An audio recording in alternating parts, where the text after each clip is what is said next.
I'm Rahul Bhardwaj, the President and CEO of the Institute of Corporate Directors. As Canada and the world grapple with the implications of the COVID-19 pandemic, the ICD is producing a series of webinars and webcasts that focus on critical areas of governance that will help directors navigate the challenges in the weeks and months ahead. Today, we're discussing the economic crisis brought by COVID-19 and the unprecedented policy response from the Bank of Canada and other central banks. What do directors need to understand about the broader implications of these policies for their operations and for the broader economy? Well, there's no better person to discuss this with than my guest today, and that's Tiff Macklem. Tiff is the Dean of the Rotman School of Management at the University of Toronto and our partner in the Director's Education Program, as well as a director of Scotiabank. Prior to this, he served as a senior deputy governor of the Bank of Canada and played a leading role in ensuring stable financial systems worldwide through the Financial Stability Board. Welcome, Tiff. Pleasure to be here. Great. Let's start by talking about the central bank policy responses so far in this crisis. Can you explain a little bit about what the Bank of Canada has used to date and some of their implications? Rahul, central banks have two big missions, and they have different tools for each mission. So first big mission is monetary policy, and that's really aimed at delivering, in Canada's case, inflation that's close to the 2% target. Many central banks, like the Fed, have a dual mandate. So in addition to the inflation target, they would have an objective to keep the economy at full employment. But whether you just have an inflation target or a dual mandate, effectively, they're pretty similar. You want to keep the economy operating close to capacity and inflation on target. And normally, the way the central bank does that is they raise and lower interest rates, and the policy rate is the overnight rate. It's one-day money. When they change that, that affects interest rates further out the yield curve, which are the rates that real people and real businesses actually borrow at. It also, in an open economy like Canada's, affects the exchange rate. And those things then affect spending and in turn inflation. So when the crisis first hit, the Bank of Canada, as well as other central banks, rapidly dropped their interest rate. But because rates were already pretty low, pretty soon they got down to zero. In Canada's case, pre-crisis, the policy rate was at 175. It was dropped in 3 steps of 50 basis points each to 25 basis points, which is effectively the lower bound.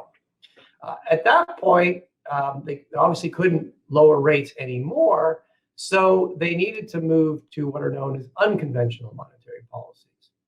And what they're doing is it's called quantitative easing, and what really that involves is it involves buying government bonds in large quantities out the yield curve. And when you buy something in large quantities, what it does is it drives the price up. So the price of those bonds is driven up, and that pushes the yields down. So you can think of quantitative easing as an alternative way of lowering interest rates further at the yield curve. They can't lower the policy rate anymore, but by buying bonds in large quantities, they can push the whole yield curve down. Central banks learned a lot about quantitative easing in the global financial crisis. And so globally, this has allowed them to move very quickly. They've come in, the Fed, the ECB, the Bank of England have come in very rapidly in large scale with big buying programs to really flatten the yield curve and get rates really right out the yield curve very low. And you're seeing a number of other countries, Canada, Australia, New Zealand, Sweden, have all embarked on quantitative easing. For Canada, it's the first time we've done this. QE works, but there are limits to it because the yield curve is already pretty low. It was already pretty low before the crisis, and it's not going to go below zero, or at least not very far below zero. The other limitation to monetary policy, which is very important in the current context, is that it's a very blunt instrument, and it can't plug specific income gaps that households or businesses are facing. And for both those reasons, we're going to have to rely a lot on fiscal policy. And governments around the world have announced massive fiscal fiscal expansion plans and emergency relief measures. Monetary policy, by holding interest rates across the yield curve very low, is making fiscal policy more effective. So let me now switch to the second critical role of central banks. And the second critical role is to provide liquidity against good collateral in times of crisis. There's a famous book by Walter Bagehot written in 1873 called Lombard Street. And it has really the essential dictum of that central banks have been operating on ever since. And the dictum is effectively, to avert panic, central banks should lend early without limit to solvent firms against good collateral at a penalty rate. Mm-hmm. And the modern implementation of that is, I would say central banks have been pretty skinny on the penalty rate. And there's a good reason for that. They want the system to use these facilities to keep credit flowing. So the penalty rates have been not very penalizing. The other element in the modern implementation is that central banks are doing this in two ways. They are lending directly to banks. They're also implementing this through markets with various purchase programs to make sure that core funding markets keep functioning. Paper keeps rolling and the credit spreads don't become excessive. And these core funding markets are very important so that large companies can get direct access to funding and so that banks can fund the loans that they're making. So in Canada's case, the Bank of Canada has expanded their repo program. They've introduced programs to buy BAs, bankers' acceptances, as well as commercial paper and some short-term provincial paper. By going into these markets and being kind of a buyer of last resort, they are making sure that this paper is rolling. These essential core funding markets are functioning well, and spreads don't become too wide. And again, because of what central banks learned in the global financial crisis, they've been able to come in very quickly at scale with considerable precision. And so, although we're seeing huge swings in equity prices in the market, as the market really tries to find a new equilibrium price against the background of rapidly changing information, the core of the financial system actually is working quite a bit better than it did in 08, 09. There are certainly signs of stress, but it's not dysfunctional. And that's critical to keep funding, keep credit flowing. And let me just underline that this crisis in many ways is very different from the global financial crisis. This crisis is not a financial crisis, it's a pandemic. And the financial system actually this time can be part of the solution. It can be a shock absorber as opposed to the source of the problem. For that to work, banks need a lot of capital. Unfortunately, banks have built up very large capital buffers. In North America, something like $1.4 trillion of new capital have been built up in the last 10 years. They've also got much bigger liquidity buffers. Now's the time to use that capital. The other key part they need is funding. If they're going to defer mortgages, if they're going to loan to business and find lending solutions to consumers and business to help them get to the other side of this, they need to be able to fund those loans competitively. And that's why the Bank of Canada is coming in with a bunch of facilities to make sure that they can fund those loans and we can keep credit flowing.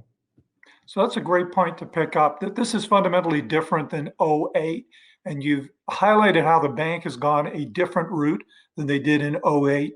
But I'd be curious of your views around the implications of the staggering amounts of debt taken on by the federal government now, and what should boards be thinking about that?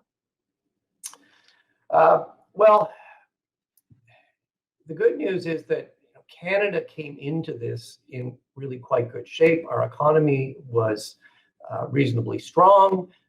Our financial system is resilient, and our debt levels, at least within the G7, they're the lowest. We have the lowest debt to GDP ratio in the G7. So Canada has the capacity to massively expand, and what I would stress is that right now by necessity, we've imposed extraordinary restrictions on the economy.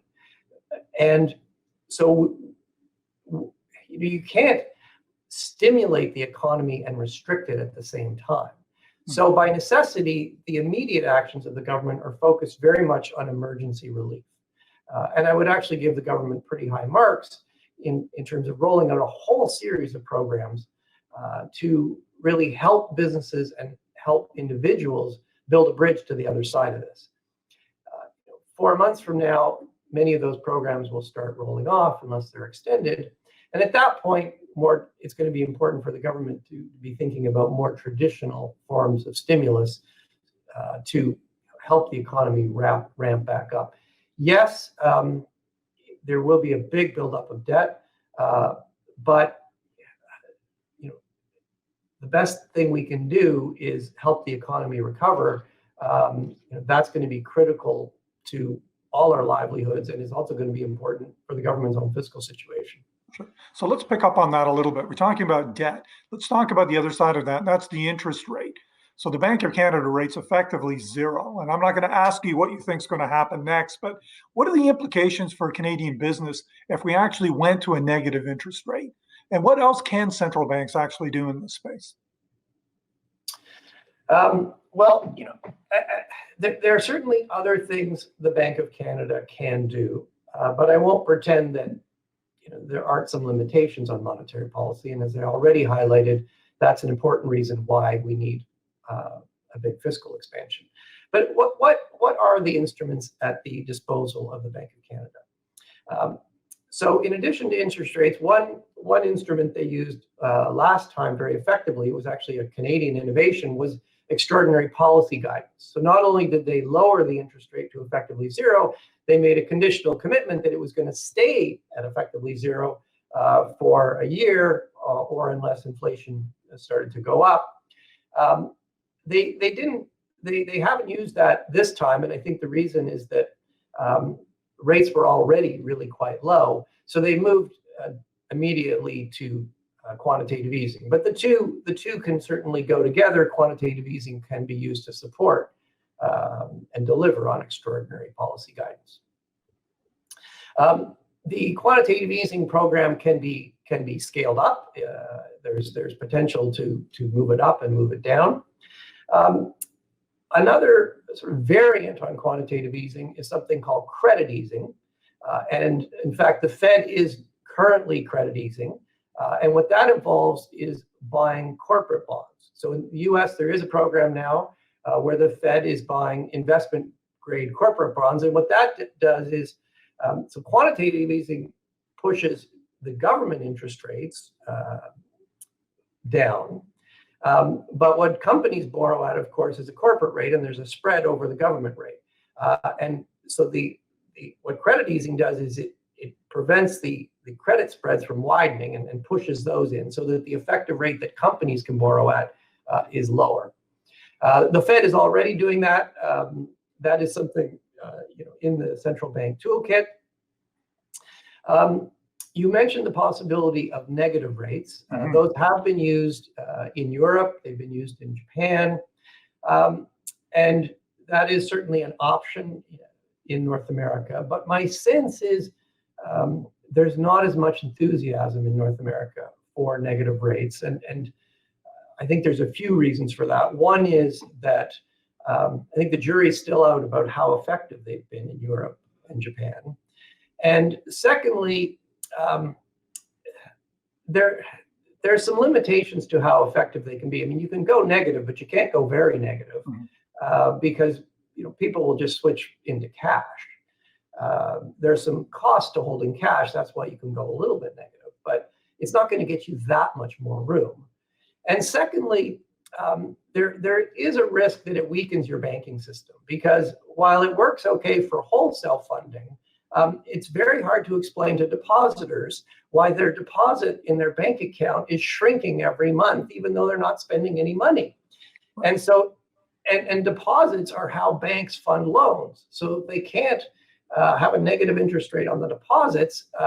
Either it's going to be hard for them to pass that negative interest rate on to the loans they're making, or if they do, their profitability will be reduced, and ultimately that means they'll be accreting less capital, and so they're again less able to make more loans. So that one is a possibility, but as I said, I don't see as much enthusiasm for negative rates going forward. And Tiff, you'd mentioned Europe and Japan, and rightfully you've sort of brought in the point that we've taken this global. So it's a global crisis with global implications. How important is international coordination in addressing something like this? And how does that actually happen? So, one of the beauties of having your own currency is that you get to run monetary policy geared to what you need to do for your country. And the exchange rates between the countries absorb the difference. And certainly for Canada, I think that is a real benefit. Our economy is different than the US economy. We're more commodity based. We've seen a big collapse in the price of oil. That's a big negative shock for Canada. And you can see the value of our dollar has come down relative to the US, which provides some sort of offset to this oil shock, and is helpful for the Canadian economy. Certainly in certain circumstances, coordination can be very valuable, and a crisis is certainly a time when coordination can be very helpful. And you saw this in the global financial crisis. You saw this at the beginning of this crisis, where the G7 got together and central banks signaled that they would all be cutting rates. And in the space of a week or two, you saw really a coordinated cut across the G7 in interest rates. And why is that valuable? Well, if countries do it all very separately, the market focus shifts on, which they just cut interest rates the most, they must have the biggest problem. Whereas when countries do it together, it's like, okay, it's more of a mention. It's more like a plan, and it's more a message of confidence to the market that we're working together. The other, it's clear that central banks are all learning from each other. They're trying different variations on quantitative easing and credit easing, and experimenting with different tools to support credit markets. Central banks do talk amongst themselves very frequently. A lot of that happens through the Bank for International Settlements in Basel. Traditionally, there'd be a lot of trips to Basel. Obviously now these meetings must be happening remotely. But there is certainly a strong professional bond between the central bankers, and a high degree of willingness to share information and learn from each other. Great. So I'm going to ask you to switch your hats on and back to your dean's hat and then your director's hat for a moment as well. And I'm wondering, do you have any advice for business leaders on how they can best use this crisis to innovate, reevaluate their business models, to build stronger organizations in the post-pandemic world? Well, I think when you're faced with a crisis, the first thing you need to do is you really need to shorten your horizon. This is not a time for 5-year strategic plans. You need to focus very immediately on your cash flow. You need to focus very immediately on your employees. You need to focus very immediately on your customers. I think it's very important that hoping for the best is not a strategy. You do have to really map out some scenarios and look at your cash, look at your horizons on a number of scenarios, and don't wait too late to take action. I've seen too many times companies kind of hope for the best, and then they have to go to market. It's too late, and they're in big trouble. I do think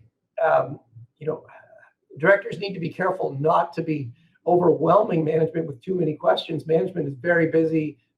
There are probably more frequent board meetings, but it's important to keep them precise and focused, and really focused on immediate priorities.